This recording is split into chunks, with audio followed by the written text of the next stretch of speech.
Guys. I'm glad you're tuning in. I'm going to go ahead and start off with our riddle of the day from yesterday. The riddle was a word I know, 6 letters it contains. Remove 1 letter and 12 remains. What is it? The answer is dozens.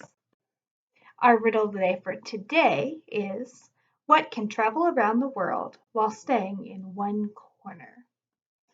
Going to leave that there for you guys to think about. And as you're doing that, I'm going to go ahead and get started on our 2 chapters for today.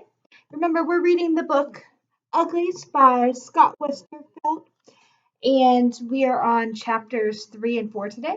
Chapter 3 is called Shay. The siren faded behind her. It seemed like forever, for only seconds, that Tally fell, the gaping faces below becoming larger and larger. The ground hurtled towards her, a space opening in the panicking crowd where she was just going to hit. For a few moments it seemed just like a flying dream, silent and wonderful. Then reality jerked at her shoulders and thighs, the webbing of the jacket cutting viciously into her. She was taller than the pretty standard she knew, and the jacket probably wasn't expecting this much weight. Tally somersaulted in the air, turning head first for a few terrifying moments, her face passing low enough to spot a discarded bottle cap in the grass. Then she found herself shooting upward again, completing the circle so that the sky wheeled above her, then over and downward again, more crowd parted in front of her. Perfect. She had pushed off hard enough that she was bouncing down the hill away from Garbo Mansion, the jacket carrying her towards the darkness and safety of the gardens. Tally spun head over heels twice more, then the jacket lowered her into the grass. She pulled randomly at straps until the garment made a hissing sound and dropped to the ground. Her dizziness took a moment to clear as she tried to sort up from down. "Isn't she ugly?" someone asked from the edge of the crowd. The black shapes of 2 firefighting hover cars zoomed past overhead, red lights flashing and sirens piercing her ears. "Great idea, Paris," she muttered. "A false alarm." She would really be in trouble if they caught her now. She'd never even heard of anyone doing anything this bad. Tally ran towards the garden.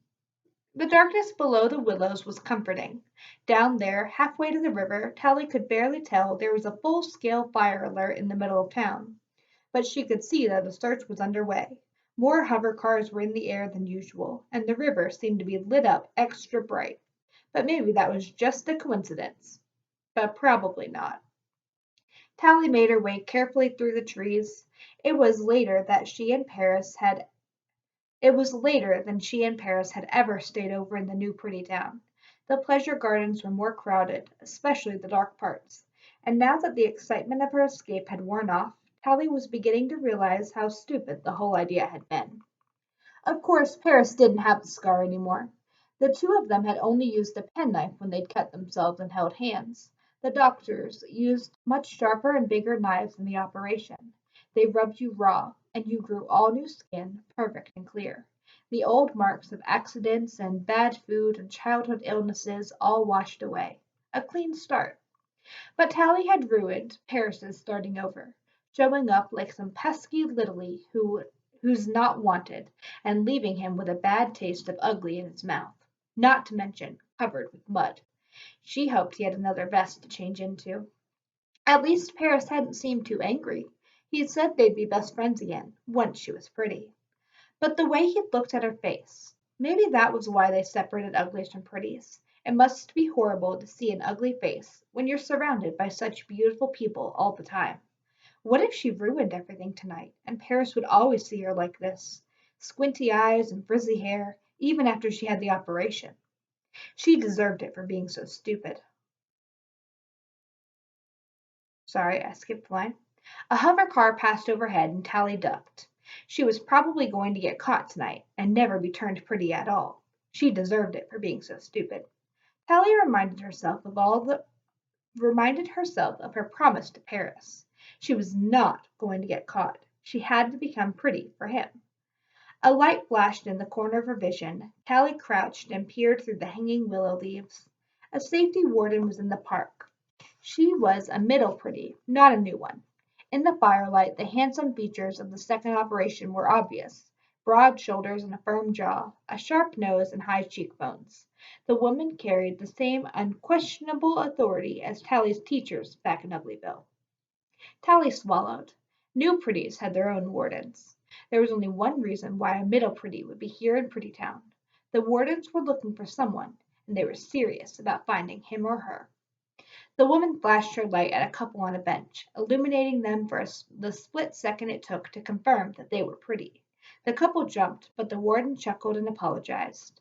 Tally could hear her low, sure voice, and saw the new pretties relax. Everything had to be okay if she said it was. Tally felt herself wanting to give up, to throw herself on the wise mercy of the warden. If she just explained, the warden would understand and fix everything. Middle pretties always knew what to do. But she had promised Paris.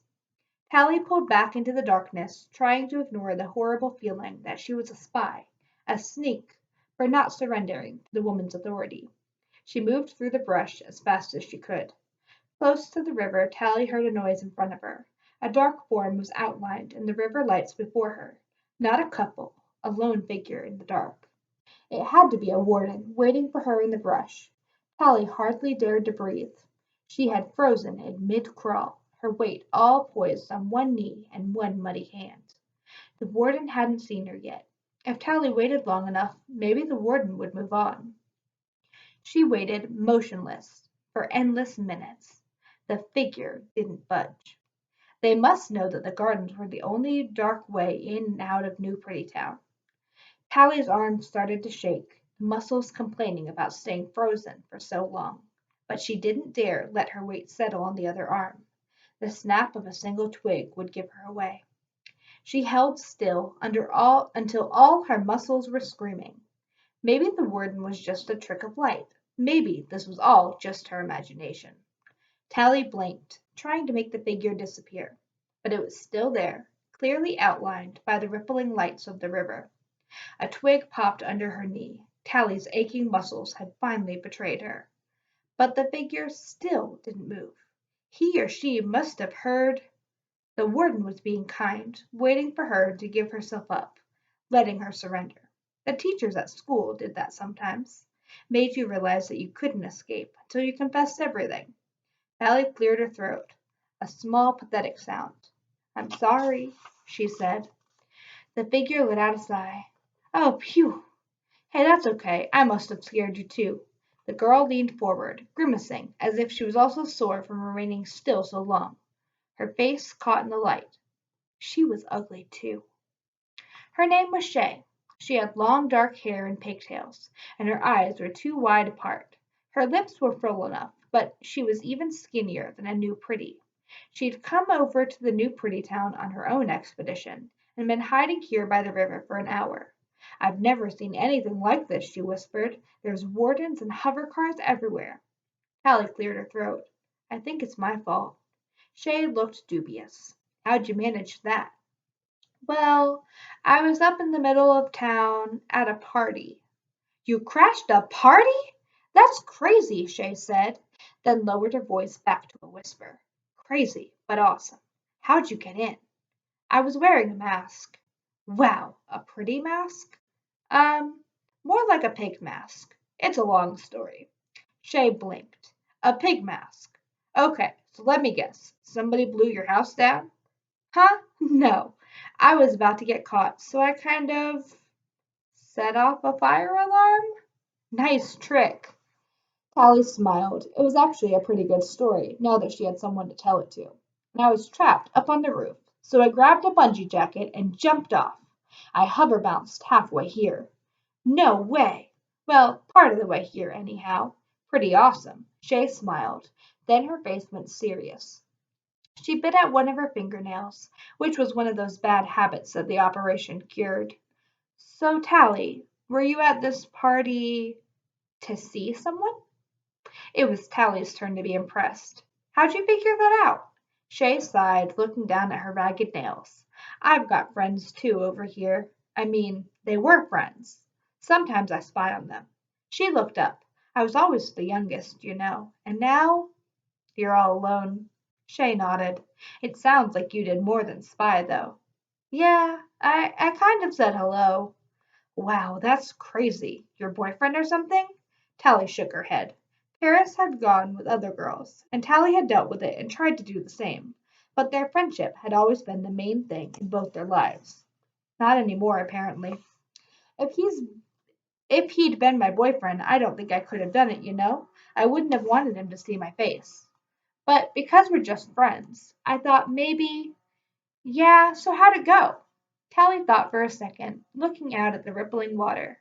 Paris had been so pretty and grown up looking, and he said they'd be friends again. Once Tally was pretty too. Basically, it sucked, she said. Thought so. Except getting away. That part was very cool. Sounds like it. Tally heard the smile in Shay's voice. Very tricky. They were silent for a moment as a hover car went over. But you know, we haven't totally gotten away yet, Shay said. Next time you're going to pull a fire alarm, let me know ahead of time. Sorry about getting you trapped here. Shay looked at her and frowned. Not that. I just meant if I'm going to have to do the running away part, I might as well get in on all the fun. Callie laughed softly. Okay, next time I'll let you know. Please do. Shay scanned the river. Looks a little clearer now. Where's your board? My what? Shay pulled a hoverboard from under a bush. You've got a board, right? What do you do? Swim over? No, Hey, wait! How'd you get a hoverboard to take you across the river? Anything that flew had minders all over it. Shay laughed. That's the oldest trick in the book. I figured you'd know all about it. Tally shrugged. I don't board much. Well, this one'll take both of us. Wait, shh! Another hover car had come into view, cruising down the river just above the height of the bridges. Tally waited for a count of 10 after it passed before she spoke. I don't think it's a good idea, flying back. So how did you get over? Follow me. Tally rose from her crouch onto hands and knees and crawled a bit ahead. She looked back. Can you carry that thing? Sure, it doesn't weigh much. Shay snapped her fingers and the hoverboard drifted upwards. Actually, it doesn't weigh anything unless I tell it to. That's handy. Shay started to crawl, the board bouncing along behind her like a little used balloon. Tally couldn't see any string, though. So where are we going? Shay asked. I know a bridge, but it'll tattle. Not this one. It's an old friend. Chapter 4. Wipeout. Tally fell off. Again. The spill didn't hurt so much this time. The moment her feet slipped off the hoverboard, she'd relaxed, the way Shay kept telling her to. Spinning out wasn't much worse than having your dad swing you around by the wrist when you were little, if your dad happened to be a superhuman freak and was trying to pull your arms out of their socket. But the momentum had to go somewhere, Shay had explained, and around in circles was better than into a tree. Here in Cleopatra Park, there are plenty of those. After a few rotations, Tally found herself being lowered to the grass by her wrists, dizzy but in one place. Shay cruised up, banking her hoverboard to an elegant stop, as if she had been born on one. That looked a little better. It didn't feel any better. Tally pulled off one crash bracelet and rubbed her wrist. It was turning red, and her fingers felt weak. The bracelet was heavy and solid in her hand. Crash bracelets had to have metal inside because they worked on magnets, the way the boards did. Whenever Tally's feet slipped, the bracelets got all hovery and caught her fall, like some friendly giant plucking her from danger and swinging her to a halt. By her wrists. Again. Tally felt the other Tally pulled the other bracelets off and rubbed. Don't give up, you almost made it. Tally's board cruised back on its own, nuzzling at her ankles like an apologetic dog. She crossed her arms and rubbed her shoulder. I almost got snapped in two, you mean? Never happens. I've spilled more times than a glass of milk on a roller coaster. On a what? Never mind. Come on, one more try. Tally sighed. It wasn't just her wrists. Her knees ached from banking hard, whipping through turns so quickly that her body seemed to weigh a ton. Shay called that high gravity, which happened every time a fast-moving object changed directions. Hoverboarding looks so fun, like being a bird, but actually doing it is hard work. Shay shrugged. Being a bird's probably hard work too. Flapping your wings all day, you know? Maybe. Does it get any better? For birds? I don't know. On a board? Definitely. I hope so. Callie pulled her bracelets on and stepped up onto the hoverboard. It bobbed a little as it adjusted to her weight, like the bounce of a diving board. Check your belly sensor. Callie touched her belly ring, where Shay had clipped the little sensor. It told the board where Callie's center of gravity was, which way she was facing. The sensor even read her stomach muscles, which, it turns out, hoverboarders always clenched in anticipation of turns. The board was smart enough to gradually learn how her body moved. The more Tally rode, the more it would keep itself under her feet. Of course, Tally had to learn too. Shay kept saying that if your feet weren't in the right place, the smartest board in the world couldn't keep you on. The riding surface was all knobbly for traction, but it was amazing how easy it was to slip off. The board was oval shaped, about half as long as Tally was tall, and black with silver spots of a cheetah, the only animal in the world that could run faster than a hoverboard could fly. It was Shay's first board, and she'd never recycled it. Until today it had hung on the wall above her bed. Tally snapped her fingers, bent her knees as she rose into the air, then leaned forward to pick up speed. Shay cruised along just above her, staying a little behind. The trees started to rush by, whipping Tally's arms in sharp stings of evergreen needles. The board wouldn't let her crash into anything solid, but it didn't get too concerned about twigs. Extend your arms! Keep your feet apart! Shay yelled for the thousandth time. Tally nervously scooted her left foot forward. At the end of the park, Tally leaned to her right, and the board pulled into a long, steep turn. She bent her knees, growing heavy as she cut back towards where they'd started. Now Tally was rushing towards the Salam flags, crouching as she drew closer. She could feel the wind drying her lips, lifting her ponytail up. "Oh boy," she whispered. The board raced past the first flag, and she leaned hard right, her arms all the way out now for bounds. "Switch!" cried Shay. Tally twisted her body to bring the board under her and across, cutting around the next flag. Once it was past, she twisted again, but her feet were too close together. Not again! Her shoes slipped from the surface of the board. "No!" she cried, clenching her toes, cupping the air with her palms, anything to keep herself on the board. Her right shoe slid towards the board's edge until her toes were silhouetted against the trees. The trees! She was almost sideways, her body parallel with the ground. The Salam flag zoomed past, and suddenly it was over. The board swung back under Tally as her course straightened out again. She'd made the turn. Tally spun to face Shay. "I did it!" she cried, and fell. Confused by her spin, the board had tried to execute a turn, and dumped her. Tally relaxed as her arms jerked straight and the world spun around her. She was laughing as she descended to the ground, dangling by her bracelets. Shay was also laughing. "Almost did it." "No, I got around the flags. You saw." Okay, you made it." Shay laughed, stepping onto the grass. "But don't dance around like that afterwards. It's not cool, Squint." Tally stuck out her tongue. In the last week, Tally had learned that Shay only used her ugly nickname as a put-down. Shay insisted they call each other by their real names most of the time, which Tally had quickly gotten used to. She liked it, actually. Nobody but Sol and Ellie, her parents, and a few stuck-up teachers had ever called her Tally before. "Whatever you say, Skinny. That was great." Tally collapsed on the ground. Her whole body ached, every muscle exhausted. "Thanks for the lessons. Flying's the best." Shay sat down close by. "Never bored on a hoverboard. This is the best I've felt since—" Tally didn't say his name. She looked up into the sky, which was a glorious blue, a perfect sky.